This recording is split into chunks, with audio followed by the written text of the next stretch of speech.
Monsieur Quentin. Madame Descamps-Cronier. Oui, merci Monsieur le Président, Monsieur le Ministre. D'abord une question générale sur l'organisation territoriale de l'État qui a été déjà un peu évoquée par mes collègues et par vous-même. Et puis deuxièmement, une question plus spécifique sur la mission budgétaire. Alors, dans son rapport du mois de juillet dernier, la Cour des comptes souligne une gestion des ressources humaines inadaptée dans nos préfectures et nos sous-préfectures. Des rapports précédents, je pense notamment à celui de février 2012 sur l'organisation territoriale de l'État, avaient déjà soulevé les difficultés qui se posaient de manière de plus en plus aiguë aux représentants et agents locaux de l'État, ancrés dans des périmètres relativement intangibles depuis 1926. Le travail engagé ces derniers mois au ministère de l'Intérieur réforme en profondeur l'organisation territoriale de l'État et notamment les sous-préfectures. Le sujet des missions a déjà été travaillé et celui sur la carte des sous-préfectures s'engage avec un horizon situé au début de l'année 2015.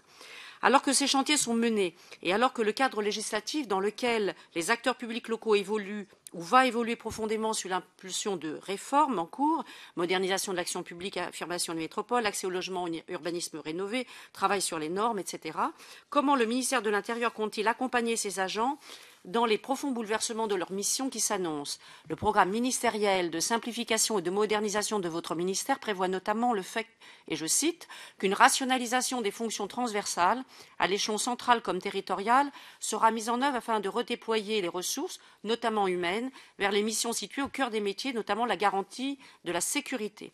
Les fonctions budget achat, communication, expertise juridique, système d'information et de communication, activités internationales seront substantiellement réorganisées dans le sens de la suppression des doublons, de la mutualisation interservices et de la clarification des responsabilités. Quels efforts de formation spécifiques, notamment, sont envisagés? Deuxième question. Plusieurs programmes de la mission budgétaire incluent des dépenses informatiques. Il s'agit des préfectures et sous-préfectures, l'action numéro 5, animation et soutien du réseau du programme administration territoriale, ou du ministère de l'Intérieur, c'est l'action 3, système d'information et de communication du programme conduite et pilotage des politiques de l'intérieur. Sur ce dernier point, l'annexe budgétaire précise notamment sur les infrastructures de réseau et de télécom que le ministère de l'Intérieur poursuit ses efforts dans le domaine de la sécurité de ces infrastructures avec la fin du déploiement du système de sécurisation aux accès des sites parisiens du ministère de l'Intérieur, mais également la sécurisation des accès aux données. Sur les postes de travail et les licences informatiques du ministère, le document précise que le ministère de l'Intérieur poursuit un effort d'investissement dans le support de logiciels libres et dans les logiciels anti-malveillance. Monsieur le ministre, à la lumière des récentes révélations sur les écoutes dont la France aurait fait l'objet de la part de la NSA, estimez-vous que l'équipement prévu de vos services, aussi bien centraux que décentralisés, atteigne un niveau de sécurité suffisant et satisfaisant?